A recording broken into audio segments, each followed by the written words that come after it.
and welcome back to my channel. It's me, V, if you guys didn't know. In this video, I wanted to show you how to achieve a smooth base for your foundation, because who doesn't want a perfect face?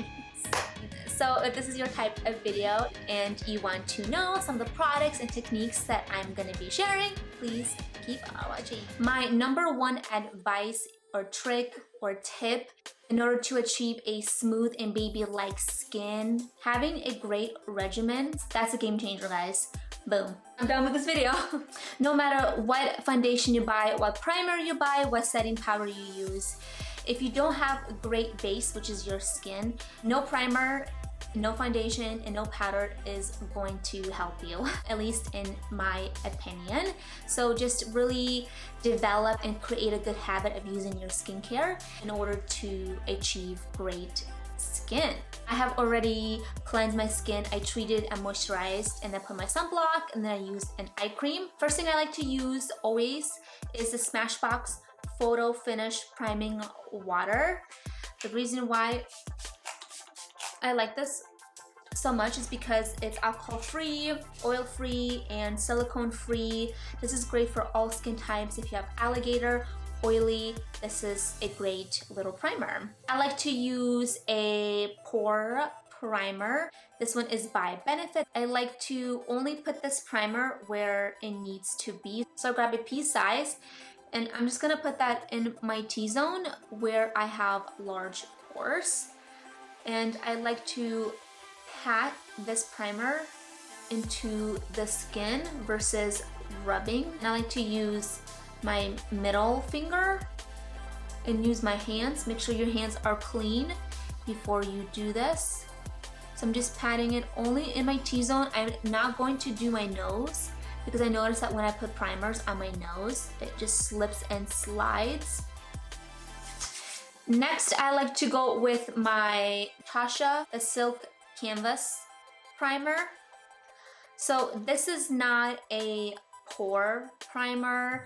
This is a blurring primer. So if you have large pores and you're using this and you're not seeing the results, that's probably why. This is not meant for the pores. This is meant to smooth out the skin. So I'm going to apply that where I can put my pore primer, and not just like on my cheeks. And I'm kind of pressing that into the skin as well, and a little bit of rubbing.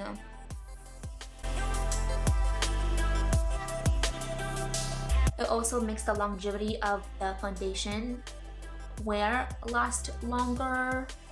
I'm gonna let the primers kind of really sink in and absorb into my skin before I put my foundation, and I'm just gonna wait about 30 seconds to a minute. So after 30 seconds to a minute has passed, I am going to grab my beauty blender and my foundation. But before I do that, the different types of tools you can use in order to apply your foundation, you can use a synthetic brush or you can use a sponge. There are great benefits of using a synthetic brush. It doesn't waste product because it's not real hair. There's different ways to apply foundation onto your tool. If you are using a makeup brush, like a synthetic one, if you don't want to waste foundation, you can pump some on the palm. The reason why is because your palm, instead of putting your foundation on your arm, make sure your hands are clean. You can just pump on your palm because your palms don't have any pores, so it won't absorb and waste product. And then you want to grab the brush and just pat it, and then pat onto the skin. You could do that. For me, I'm gonna use my damp beauty blender. You could put like a pump on your palm, apply the product onto the beauty blender, and then onto the face. So I'm just gonna grab my foundation, which is the Fenty Beauty. This one is the Pro Filter Soft Matte Long Wearing Foundation, and I'm in the color 150. This foundation has been my obsession for about over a year or so, and I've probably gone through like 5 bottles. Yeah, $34 for high quality. That's an amazing price point. I'm going to grab my foundation, which comes with a pump, grab my beauty blender, one pump on top of my beauty blender, just like that. And I'm going to press the foundation into my skin. I'm not rubbing, I am only pressing the product. Very, very gentle.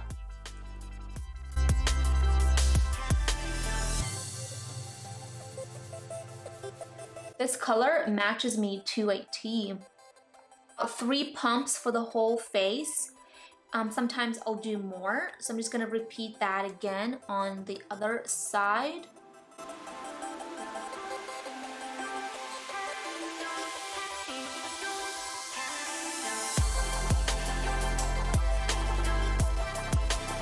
On my forehead.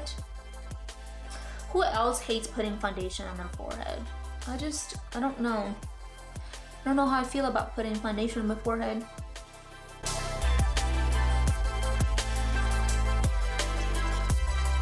I'm going to do my concealer, and then I'm going to show you how to set your powder as well. Setting my makeup, I like to use 2 separate powders, one underneath my eyes and one all over my face. So the one I'm going to use on my eyes is this one by Mercier.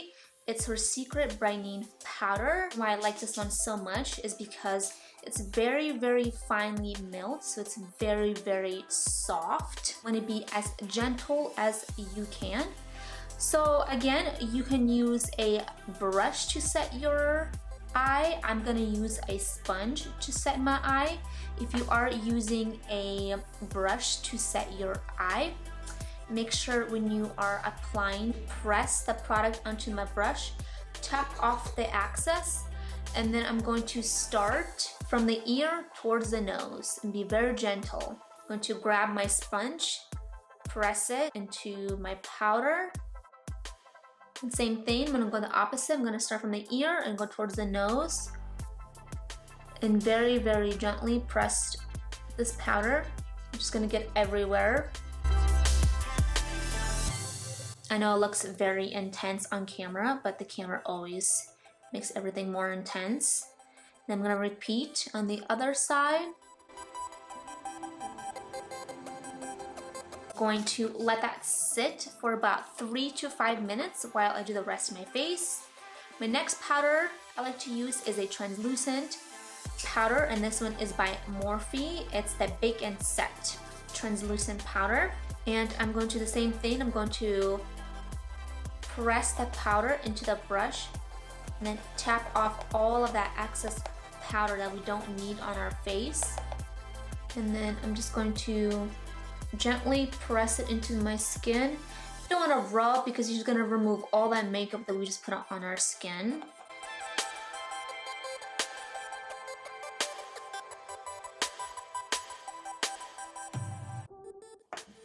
Now, if you have dry skin, you could skip putting powder on your face, or maybe just set it in areas where you tend to crease. But since I have oily skin, I really like to use a translucent powder all over the face because I'm oily. And then again, I'm going to really focus most of my powder on the areas I tend to get really oily and just press it more, which is in my T-zone, on my nose, and on my forehead. And the nose can be really tricky to set because I feel like when we're setting our nose, when we're applying powder, the makeup just looks like weird. It looks dry, it looks cakey. You know, the nose is really hard to set because it's probably the most dehydrated area that we have, even if you're oily or dry. This is where skincare and moisturizer is really gonna come in play, and picking the right primer for your needs, because the products that I am using may not be right for you. It's also important not to like overdo your powder. I know I used to overdo my powder in the past. I'm going to wipe off my powder.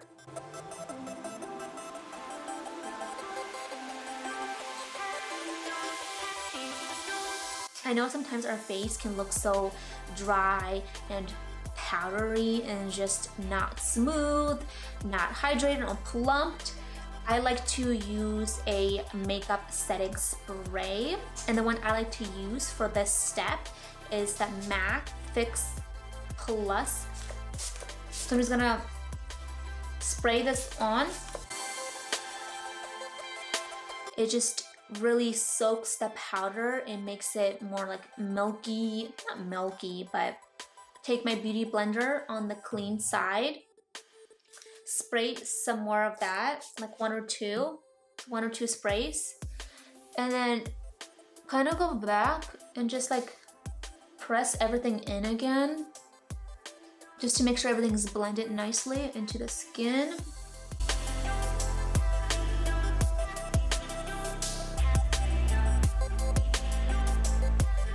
Try not to put so much pressure on your skin. It just, because it does more harm than good. That's the reason why I love this foundation, because no matter if you put 1 layer or 3 layers, it looks like your skin. And that's the purpose of wearing foundation. You want it to get the coverage that you want, but also look like your skin. We want to have a cake and eat it too. You can get that with this foundation, in my opinion. What I would recommend you would do is go into Sephora, get the right color for you, get a sample, play with it, and see if you love it. I'm gonna go and finish doing the rest of my makeup, my lips, my brows, and I will be back. And that's it. I hope you guys enjoyed this video. I hope you're healthy and happy. I hope your family is healthy, your friends are healthy. I hope your pets are healthy. Please stay safe, and I will see you soon. Bye.